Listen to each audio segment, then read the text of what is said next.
I would say that the only calm part about this run is the beginning, and then after we're done with the beginning, it goes ham. Okay. All right. So this is like the time where you're just like chilling. If you're streaming, you're talking to chat, and you're just kind of existing for a moment, and then you Yes. get into it, and it's full steam ahead the whole way. Yeah, exactly. That's amazing. Ladies and gentlemen, boys and girls, today we have the Fallout 4 World Record Speedrun, but back again with a twist. We have brought on the actual world record holder, elongated musket gun, and he is going through and explaining the glitches as we go and really walking us along and showing us what he's doing in this run. The glitches, the tricks, the absolute speed in which he does some of this stuff is next to none. This is insane. This guy is the undisputed GOAT of Fallout speedrunning. Please go check him out in the description. Let's go ahead and get into it. I cheated. I watched the first few seconds of this, and I noticed you're playing in French, I think, right? Mm-hmm. So French dialogue is the fastest by 12 seconds because of the memory den later on. I see. Okay. So that whole entire game is going to be on French. Is there like, there's not a difficulty level, is there? Well, we set the difficulty level to very easy, but the only reason why we do that is for like some of the minor combat sequences, just to like get them over really quick so we can like shoot raiders really fast. I see. And kill them really quickly. Makes sense. But I mean, you could play on survival if you really wanted to. It would actually, you'd have to route that completely differently since there's no fast travel. Ooh. Here, I'm just setting my character presets as all I want. I'm waiting around for Codsworth to be in a position. You'll see him stroll right past. That way I can activate him immediately because he normally has a line of dialogue. So the time officially starts when you finish character creation, but there's still things going on in the background that are useful. Oh my god. Yeah. So I'm gonna explain a couple things that really like aren't like in the game, but you'll see on to the right I have the Pip-Boy app, so I'm running that in a Pip-Boy app emulator, and that's going to be useful for a section in the run later on. So that's why I have the Pip-Boy app, and you also see in the top left corner that my frames are limited to 60 FPS. We limit them specifically to FPS, and this is also true of Fallout 3, because if you have your frames unlimited, Bethesda games above 60 FPS get buggy and broken, and also they increase in speed. So as to avoid people having battles of who has the better PC, right, we just limit our frames to 60 FPS as to not like make it so that it's a battle of who has a better PC. Right. Makes sense. And then you didn't really see it in the Fallout 3 run that much because it's mostly real time, but in this run you're going to notice that our timer is going to pause a lot, and it's going to pause on loading screens. Again, that's so that we just make sure that we're not like counting somebody who has a better PC, who has a better time, even if they didn't play better. Right, and then the app that's actually timing it is going to automatically pause during load screens, and then automatically start back up during, like, once the game is technically running again, right? Yeah, Live Split has a component that monitors your game memory to check when it's in a loading state. So here we're gonna dump all our points into endurance and agility, because an endurance and agility directly affect our sprinting. Like it allows you to sprint for longer, basically. And we're just gonna continue up with the intro sequence. We're gonna, pet Sean a little bit, and this beginning is just like slow. It's the most like you're actually just playing the game the way they intended. Yep. Apart from just like. Yeah. Wait. I gotta ask real quick before we go farther. This is just for fun? Yes. Okay. All right. I figured as much, but I wanted to be sure. Yeah.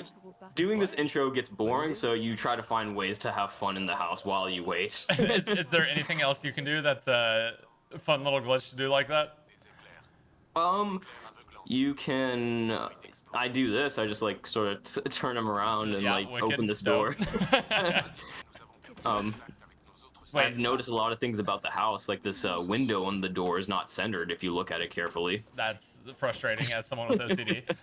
So I'm just trying to look at it on your live split over here, but you don't have it. How many runs would you say that this world record actually was on? How many times have you run this game at this point?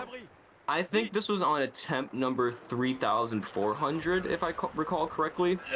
Jesus, that's insane. Wow. Well, the dedication paid off. That's crazy. Oh, thank you.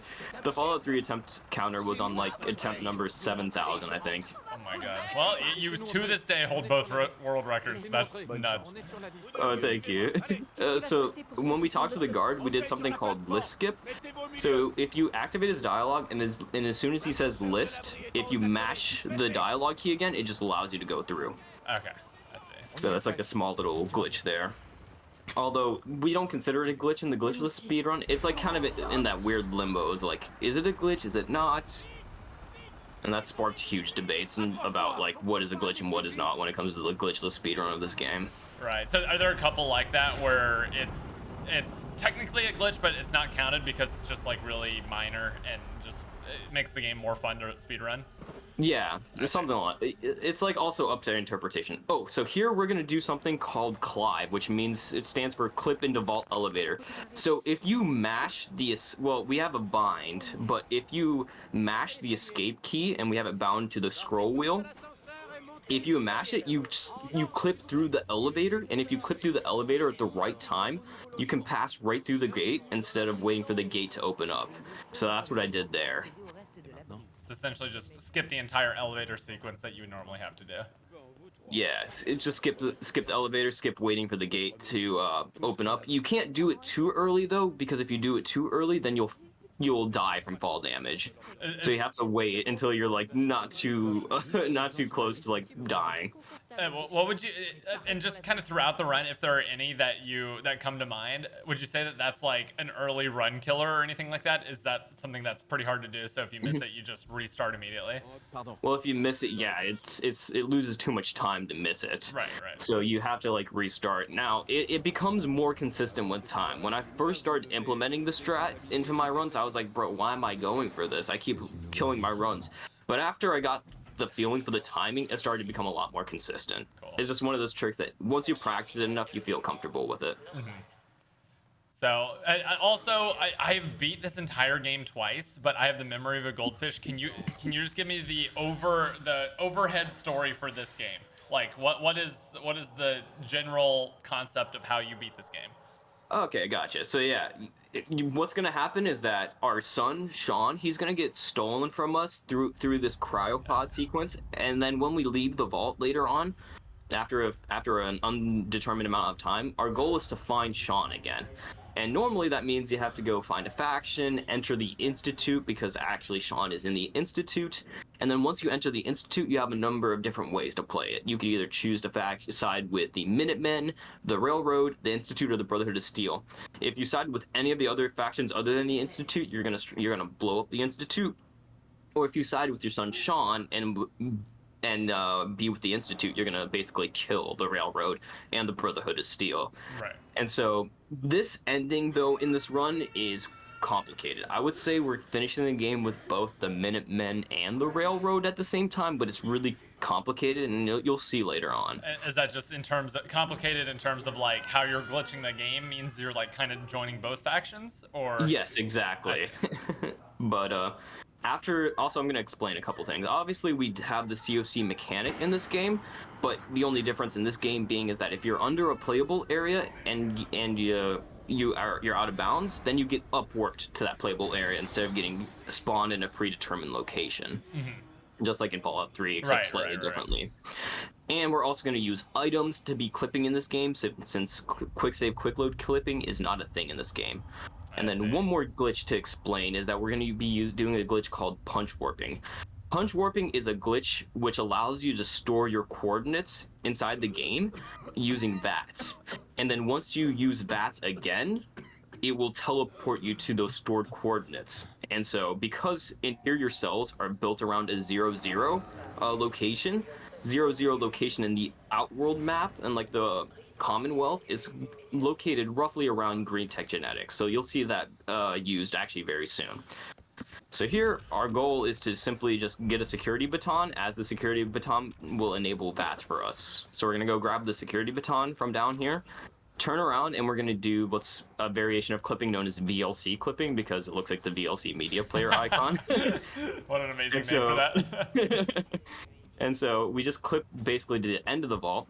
Here we're going to make our punch warp. So we're going to store the coordinates using VATS. You do it by canceling the animation if you make the game hesitate. And then we're going to clip out of bounds here and do a glitch called COC2. So like I said earlier, with the COC mechanic, if you are underneath a playable area and you upwarp, it will load you to that playable area. Right. Now we run out of bounds, turn around, and then try to position ourselves underneath the vault elevator. And since the vault elevator is still in the load zone to leave the vault, when we upwarp, we're upwarped into the load zone, and then we leave the vault immediately. I see. So normally you would just ride it up normally and hit that zone, and then it would start the the loading and the cutscene and everything. But this time you're just getting shot up kind of into that zone. Exactly. Yes. Dude, so who found this? Like, is this just something that someone like finds throughout the course of this game, like being played, or? The two biggest the two biggest people in the community that found a lot of stuff is two players called Gingenia and Havard, and a lot of these glitches, as well as another player known as Brongold. A lot of those guys have pioneered these glitches. So when I went into VATS against the Rad Roach, I activated VATS again, and it teleported me to the location of the coordinates I made inside the vault, which happens to be right next to Green Tech Genetics. So we discovered Green Tech Genetics for later on in the main quest. Here we're making a save, and this save is going to be used for load warping, so I'll quickly explain that since I touched upon it in the Fallout 3 video. Load warping is a glitch where you can carry the location of one save through the load zone of another. So if you say, for example, you enter an outside loading zone, and as the loading zone is fading out and about to load you through, if you press quick load, instead of bringing the character that just entered the load zone through, it'll bring the character from the quick save through that load zone. So it's a way of like teleporting from indoor locations, if that makes sense. So basically, it's like kind of similar usefulness as the VATS trick, but just for different like teleports.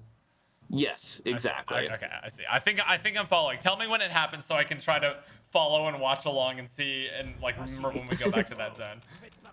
So here we're gonna do the vendor glitch. So we play on the original patch of the game so that we could do the original vendor glitch that everyone was so crazy to do at the beginning.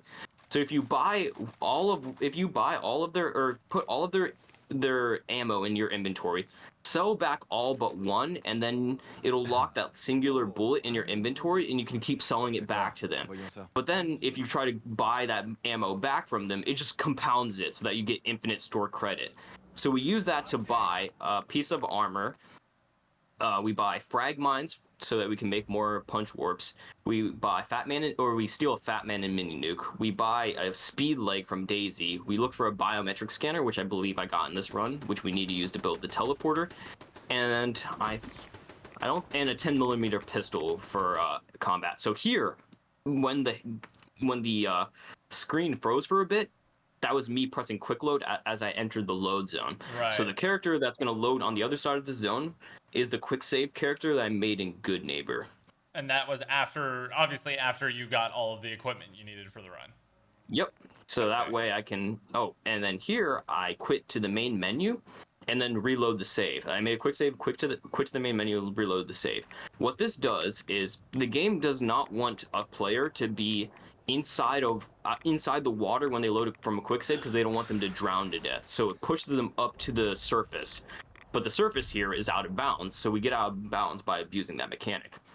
There you saw me rub up against a pipe, and rubbing up against that pipe actually gave me the last quest in the game, since there's an actual quest trigger inside of there. And so now I have the nuclear option, which is to activate the relay and go blow up the Institute. But we can't just go and do it yet, because we need to be able to enter the Institute in order to finish the game. So we're going to jump through all the hoops to become friends with a faction, and then build a teleporter with that faction. That is crazy.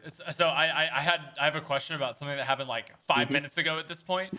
When you stole the Fat Man and the nuke, is that a chance you get caught there and it's run over? You can get caught, but as long as you make a quick save, you can just reload it and try to steal it again. That makes sense. I was like, wait, I'm pretty sure when I tried to steal that in my run, I got caught, and then they like tried to arrest me or whatever, or tried to kill me. That's funny. I mean, if they get mad at you, you're out of there before they have a chance to kill you. Yeah, that's true. And you never return to that area again.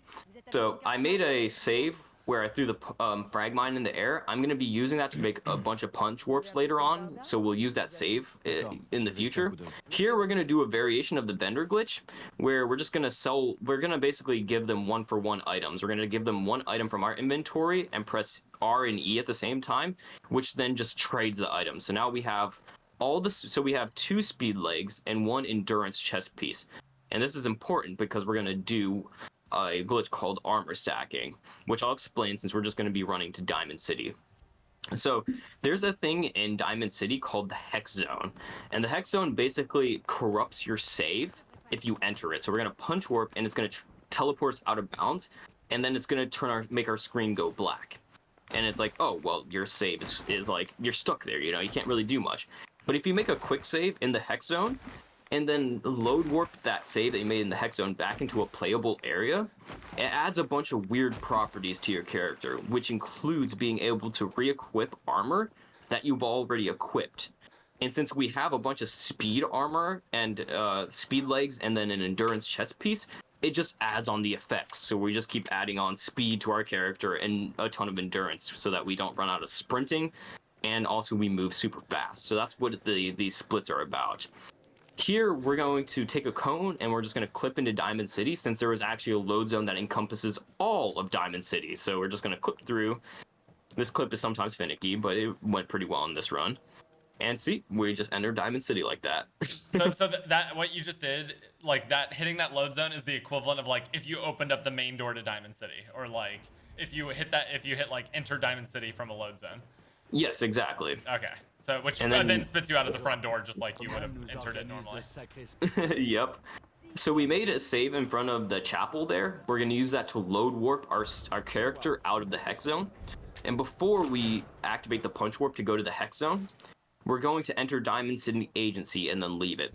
And this is important because if you go and kill Kellogg before you rescue Nick, that means he'll just spawn in his agency later on. I see. So which is what is needed to progress the story. Exactly. So here we're going to press quick load right as that door handle goes up.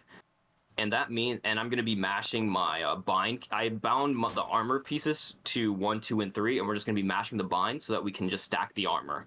So once we're done with this segment, we're going to have a lot of speed.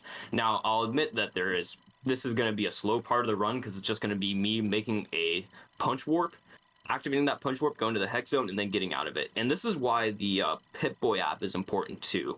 So before we use the Pip-Boy app, we had to do that load warp a ton of times.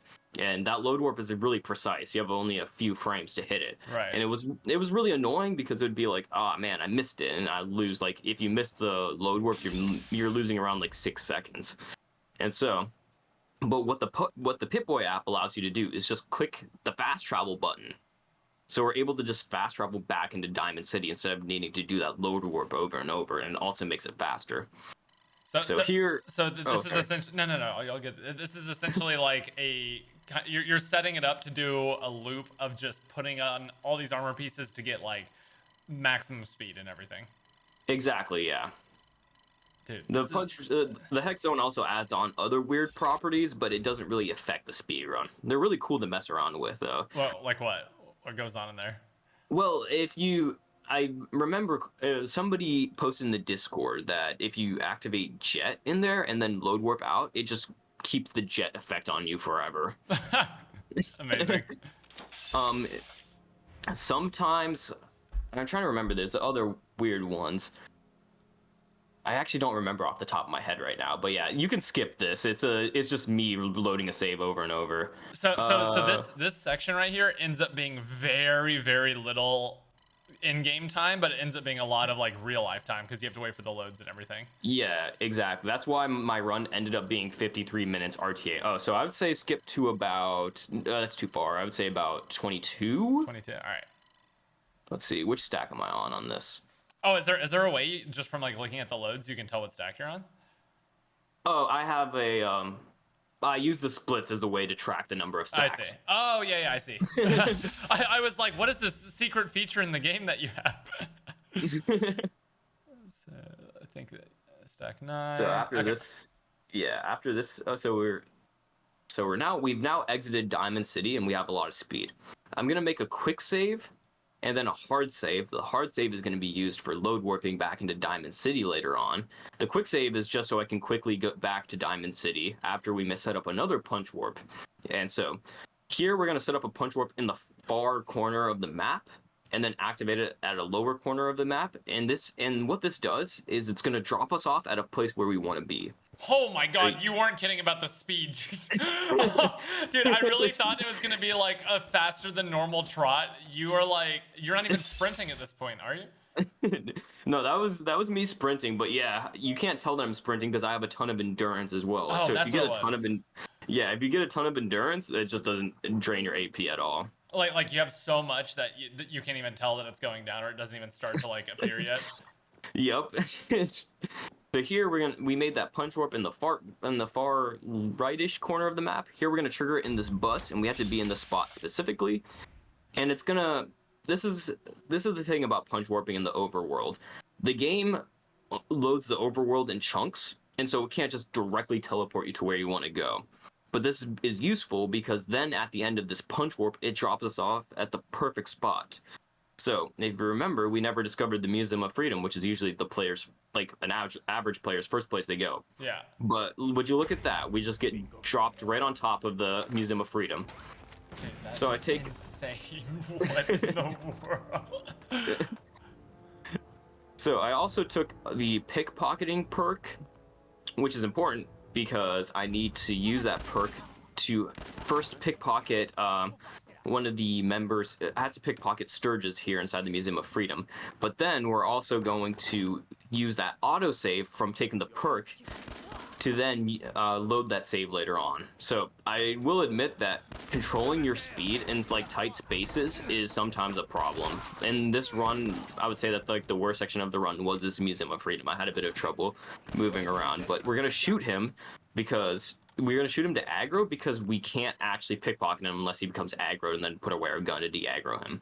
And if you saw, I stole an item called the Institute Relay Beacon off of him, which is an item that you only get if you have the last quest in the game.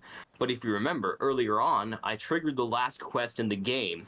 Right. And so that item spawns on him. And what the Institute Relay Beacon does is it allows us to complete the game as soon as we enter the Institute.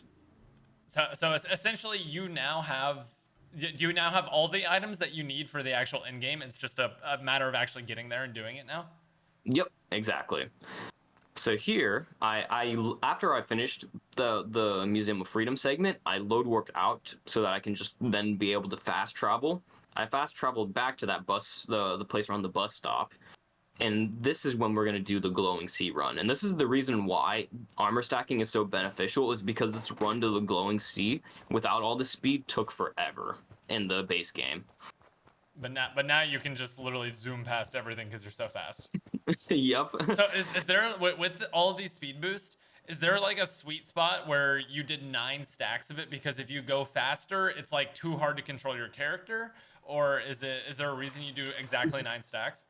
So we did 9 stacks because Tomato Anus, the second place runner and former world record holder, he did the math on the bent, like it was a curve. I can't remember what exactly. It was some calculus that he did, but he did some math to find what the perfect amount of stacks were in order to like gain the most speed. And from his math, he determined that 9 stacks was the most optimal. So in terms of like, is it like decreasing benefits, or this is actually like the most speed that you could get by doing all of these? Oh no, it's not the most speed, but it's the most beneficial amount for the amount of time it takes to get to like do a stack. Well, while it's still being good returns and everything. Yep, exactly. And so here, oh sorry. I was just gonna say, it seems like without this speed, you would just die without like radiation armor or anything. Like you would just die before you got there because you're running over so many rads. Yeah, before we had all this, because like before we used to just run at normal speed through the glowing sea, we had to like buy Radaway in order to end Rad-X because we needed to like not die in the segment from radiation poisoning. Right.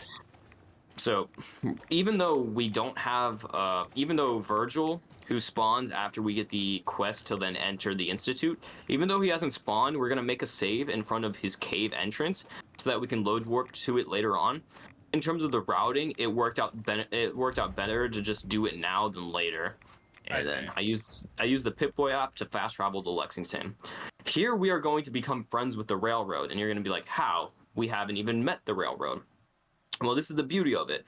The railroad has a loyalty quest where you pick up an item called Carrington's Prototype. Well, we can actually clip out of bounds and pick up the item. And for like years, we knew we could do this, but it never worked until they tried an idea, which is you pick up Carrington's Prototype and then you drop it. And it just completes the quest. It completes the loyalty mission, even though you have never met them. So is that something to do with like you drop it like it's being taken out of your inventory, like you're finishing like because it removes it at the end of the quest, maybe? Yeah, that was what the theory is. We don't know, at least I don't know for sure, but that is the theory that I've been told. Yeah, that's crazy. What in the world? So if you saw the quest popped up and it's like, oh, it's completed, and then we just activated a punch warp to get back to the door, and now we are going to go kill Kellogg. And so now we're going to do a variation of a punch warp called the punch warp interrupt. So I'm going to make a quick save in the glowing sea once I've loaded in, and then I'm going to load that save that I got from the autosave on top of the Museum of Freedom. And so what's going to happen here is I'm going to make a punch warp in the pretty far up in the map, and then activate it in the glowing sea. In the middle of that punch warp, instead of letting it play out, I'm gonna mash the button to pick up my to enter the Pip-Boy after the HUD appears for a second, and it's gonna stop the punch warp in the middle of it and drop me off at a desirable location. So basically, I'm just not letting the punch warp play out to its full extent. I'm gonna stop it before it has a chance to like get me to where I want to be. Is that because the punch warp is kind of acting as like a no clip that's sending you flying across the map in the air, but if you stop it early, it doesn't get you all the way to your destination. It just drops that chunk off that you've been loading into? Well, the reason why it works is because the game has to load you in chunks. It can't just teleport you immediately there because the overworld map is loaded in chunks. It's impossible for the game to have had to like load all of that overworld map in one go, because or else it would take too much processing power. That's why it works. That's crazy. I am genuinely blown away watching this at just the types of tricks that exist here. Thank you. And we did a clip inside to get to the elevator. This is known as gun clipping because we use pipe pistols, and we're going to do another gun clip here to then fight Kellogg. Sometimes they're a little bit finicky. You have to position them in a certain way. But I get it here, and we're gonna just like use our mini nuke to then coerce Kellogg into giving us what he wants. Wow, good coercion. Your tactics are insane. So what we did there was picked up the Kellogg brain piece that we need to progress the quest, a military-grade circuit board, which is needed to build the teleporter later on, and then we activated the logs, which is also part of the quest line to like figure out where our sun is. And then after we're done with that, we're gonna just load warp out of Kellogg's base. I call them Kellogg Frosted Flakes. Of course, as is responsible to do. And now we're gonna go meet the railroad, and we're gonna turn in the loyalty quest, even though we never met them. Maybe because you finished a quest that's assumedly, in quotes, like farther on in their quest, they assume you've already met them, and that makes it available to do the like farther quest because they assume you've already done the prerequisite stuff. I would say that we still have to go through the railroad like introduction, like when you first meet Desdemona, she still tells you all of the railroad stuff. But as soon as it's done with that, Deacon is just like, hey, we finished the switchboard. Are you ready to talk to Desdemona? Even though you normally have to leave and go do the switchboard mission.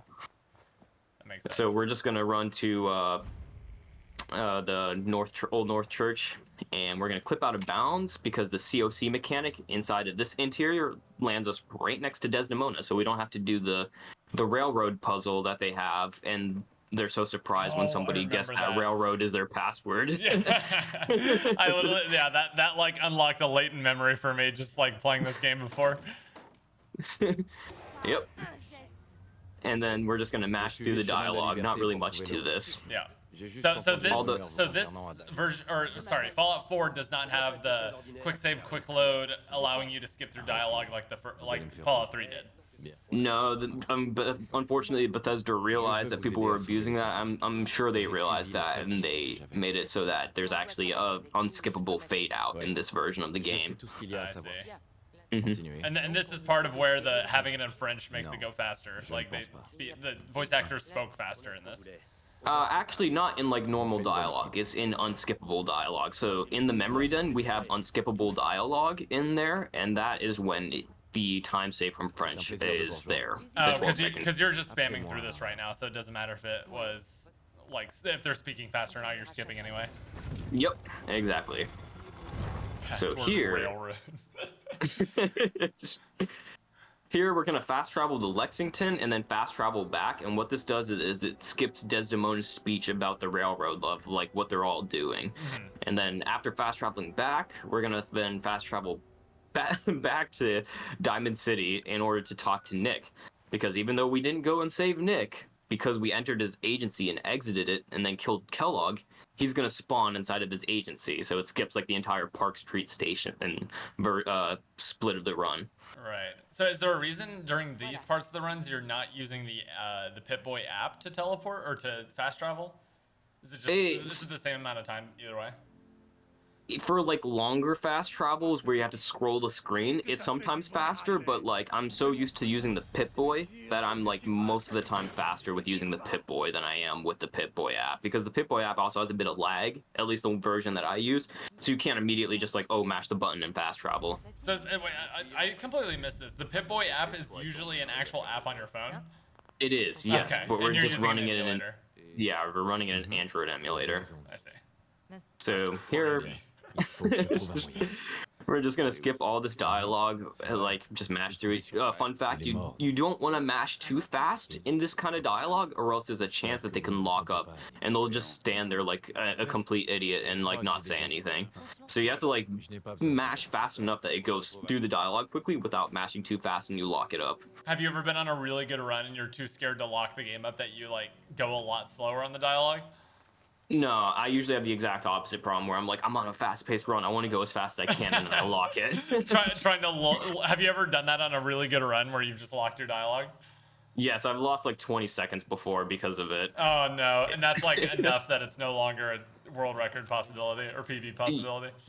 Yeah, I've definitely done that, and it's like frustrating. It's like, I should have just been more careful. Yeah. That's so fun. I would have the opposite reaction where I would lose the runs because I take too long on the dialogue. Oh my god, that was great movement, by the way. Well, thank you. So we're gonna just activate Dr. Mari's dialogue, and fun fact, you can just like be really far away from characters, and their dialogue will still go through, like here. And this is gonna be one of the more broken segments of the run. So here's what's gonna happen. I'm gonna do a couple things. I'm gonna make a punch warp here just so I can teleport later on, but we're gonna actually exit the memory den, and it skips dialogue. Here I'm gonna make another save so that I can then make other punch warps later on. And so it's a good save because it works with a couple different locations for punch warps. So we're gonna exit and then re-enter, and this just skips Dr. Amari's dialogue with Nick. Then we're going to activate this punch warp, get back there, talk to Dr. Amari, and pick up some junk so that we can build the teleporter. And once we enter the memory lounger, this is when things get really weird. So talk to Dr. Amari, pick up the junk, and we're going to make a quick save as soon as we sit down in the memory chair and the hood of it closes. Then we're going to use that quick save, and we're going to go back to the Diamond City church save that I made a long time ago. We're going to enter the church, but then load warp on the way out. And the reason why is because it's going to allow us to skip Dr. Amari's speech, like about like saying that she's activating the memory lounger and that and it's going through, and then they transfer you into the memories. And the reason why we have to enter and then load warp on the way out is because this literally won't work unless you load warp on the way out. I don't know why. This is a strat that I actually found myself, but really? I was like, yeah, this is one of the few strats in the run that I was like one of my contributions. But you're gonna see you just that do it on accident, and you figured it out that way. Were you testing to try to figure stuff out? I was testing for it because I really wanted to figure it out, and that's the solution I found towards it. So as you notice, I then made a quick save as it was fading out, and this is important. We're gonna make another punch warp right here in that specific spot, and then we're gonna enter this armor bench. And what entering the armor bench does is that it removes input enable layers on your character. And input enable layers are the thing that stops you from having control in like cutscene events. Like, you know, like in a cutscene, you can't have control. Right. But if you enter that armor bench, load that quick save, it removes those input enable layers. So I'm going to have control in the memories right now. You'll see. Which is not normal. Which is absolutely not normal. Yeah, and you're I'm not going to supposed throw to throw a frag mine in the memory. And then I activated the punch warp in the memory, which then teleports me right to the end. Can you fall off right there? No, I did not. Well, I was look, just but waiting. can you? No, you can't. Okay, There's I was about to bunch say of it invisible looked walls. like really like finicky movement, so I was wondering. No, there's a bunch of invisible walls. And so this is where French saves all of its time. You can't, well, there are like new optimizations that came out since I did this run, but like you can skip some of the coarser dialogue, but for the most part, Kellogg's dialogue in the memories right here is what takes forever, and it's what is the fastest in French. I see. So this is like a bit of the break in the run, It's and then you have to go and Speedrunner's finish it. worst nightmare, just the unskippable dialogue. Yeah, you don't know how hard like the community has tried for a long time to skip this. Like, How long is the sequence? Oh, it's I can't remember how long the sequence is actually off the top of my head, but like skipping out the memory den was like a goal for years and years. In fact, Tomato Anus actually has a video called Speed Cooked about the memory den, which is a very good watch if you actually want to learn more about it. And it's all based around trying to get rid of this part of the run. Exactly, yes. That's incredible. I literally, whenever I watch speedruns, I literally meme all the time that I'm like, oh, here comes the speedrunner's worst nightmare. It's a cutscene that you can't skip.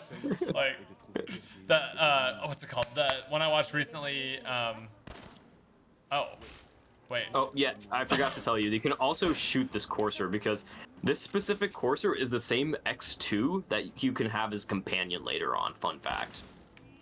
So are you just shooting him for fun here? Yes, I am. Oh, okay. I was like, what kind of skip is this? Oh, it's not a skip. I was just bored. He's still having the conversation at the same time. Yeah, he still has this conversation. He's just there trying to like find a way to shoot you, but if you go up to this top platform, his AI can't compute and he can't shoot you. It's amazing. So as soon as we exit the memory sequence here, we're gonna shoot Dr. Amari, and what this does is it updates the quest status in the game to then spawn in Dr. Virgil inside of the cave that we went to. Yeah, and once he spawns, then he's gonna give us the quest to go kill a courser, get its memory chip, and then decode it. And so we're just gonna shoot Dr. Amari it's gonna skip it, because like shooting is a way to skip dialogue lines in this game. I forgot to mention that earlier. So yeah, just give her a nice little shot. And we're gonna make a punch warp before we load warp into Dr. Virgil's cave. So is she now hostile towards you? You're just not gonna see her again, or does she like forget about it next time you see her? She's gonna be, it depends. It's a certain amount of time in the game has to pass before they're like chill with you again. Yeah. But we're never gonna see her again, so it doesn't matter if she's angry at us. So she's just still yelling at you as you teleported out of there after shooting her twice. Yep. So does this game have the protection that Skyrim does, where if you can't really kill a key quest person, they just like go unconscious? Yeah, essential status is a thing in this game. Okay. Yeah. It would be really bad if like you killed somebody essential to the main quest and then the quest scripting breaks. So that's the Bethesda's failsafe, is to just make it so that they can't die. Yeah. Because I was like, that's the place in the game where you figure out that they teleport to the Institute rather than like there's an entrance. So Yes, exactly. you have to learn that, and she cannot die before then, or else you never learn it. Yeah, like if you were to like remove the essential status using console commands and you did that to her, then the quest completely breaks. Like it's just undoable. Oh, yeah. I've actually done that just for fun to see what would happen. Because you're really not wanting to do that cutscene. Yeah, I've tried a lot of stuff to figure out how to skip it, and it's just unskippable from our current knowledge. Not saying it might be doable in the future. Dude, that's what I love about these runs. You never know. Yeah, there's never in speedrunning. There's never say never Yeah. because you never know when something crazy can be found. That's just like revolutionary. Yeah. So that punch warp I made earlier, we are now going to activate it inside Green Tech Genetics, and what this is going to do is literally teleport us to the top of Green Tech Genetics instead of going through the insane combat sequence that normally happens in this. Like for a lot of casual players, this was like an intense part of this casual experience because you're like, oh my goodness, I'm in a war zone, but we're just gonna skip it. And it's done. All right, beautiful. And then we're gonna make another punch warp so that we can then teleport right next to the courser. Right. As soon as this elevator ride is done. And we can't actually activate it in the middle of the elevator because it's actually transitioning load zones. You just can't tell from being in the elevator. So what are the actual inputs you're doing for these warps with the frag mine? I'm just mashing Q, and as soon as it selects one, I press E, and it just activates it. So here, the courser, we're just gonna shoot him with a mini nuke because a mini nuke is a good way to persuade whoever you wanna. Yeah, of course. I actually remember that fight being pretty. I didn't remember that area until I saw that courser, and I remember that one being a difficult one. Yep, that's why we have a mini nuke and why we play on very easy. Yeah, just the one shot. So we made another punch warp, which we're going to use in the Institute, but now we need to go decode the courser chip that we got and then go build the teleporter. So this is a sequence of the game that is not too broken, that we do pretty linearly. We just use precise gun shooting to skip players' dialogue or NPCs' dialogue. I see. You say it's like, oh, it's pretty straightforward as you're running faster than anyone has ever ran in this game ever. Like, well, relatively speaking to like how crazy some other parts of the run, this is like the more follow, like if you were to watch it and you'd be like, yeah, he's moving really fast, but he's just like decoding the chip. Yeah. That's hilarious. And the chip decode is so you get the teleport coordinates for the Institute, right? Oh, it's so that we can then build the teleporter, because then after we get the chip decoded, Virgil gives us the schematics. So you also might have noticed, like throughout the run, I pick up junk. That junk is going to be used to then build the teleporter, which also included getting a biometric scanner and a military-grade circuit board. Casual players will remember that those were the two essential items that you couldn't get. Oh, if you're wondering why I'm shooting them, it's just to skip their dialogue. And then I'm setting up a little glitch known as a dialogue slide. So by aiming at Desdemona before she starts speaking to us, and when she starts speaking to us, like our gun goes back down. And what that does is it stores our coordinates in like that dialogue sequence there, so that the next time that we aim with our gun, it's just gonna slide us right there. So as soon as I enter, so watch, you'll see I aim. And then as soon as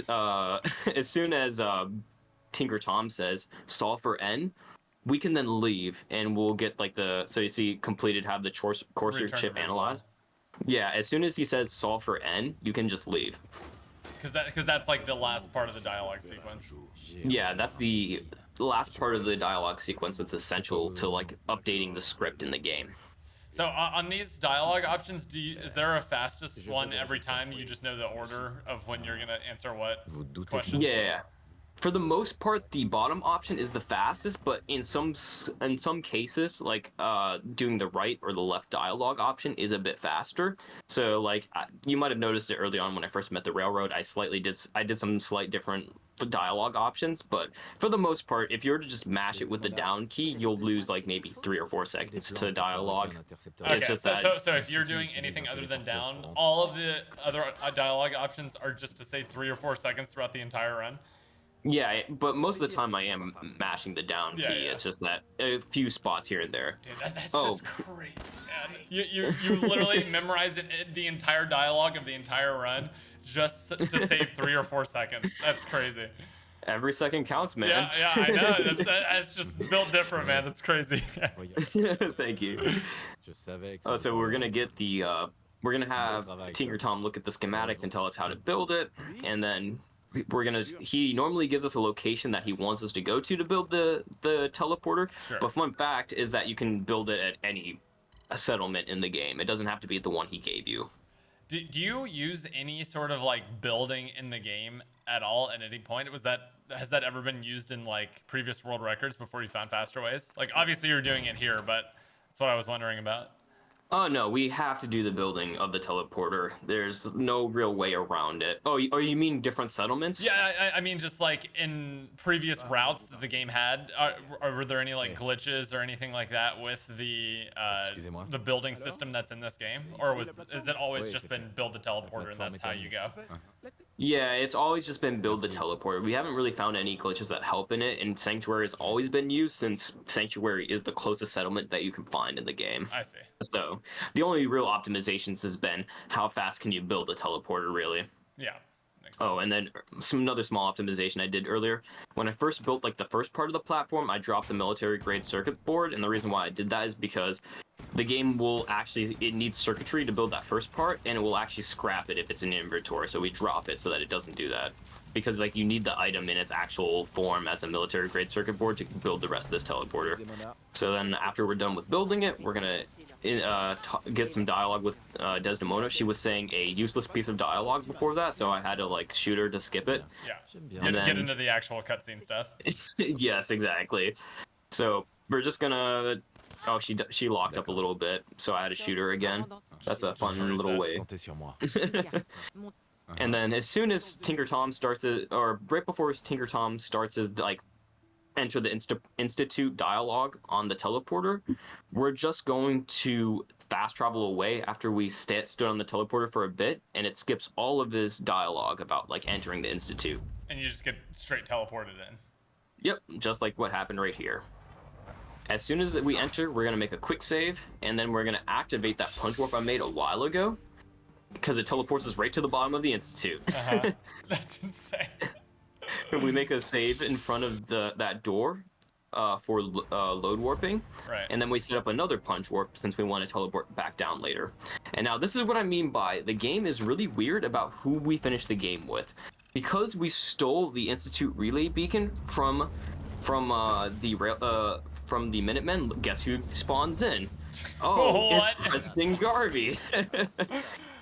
So we shoot him to skip his dialogue, and then we're going to just get the bomb from him.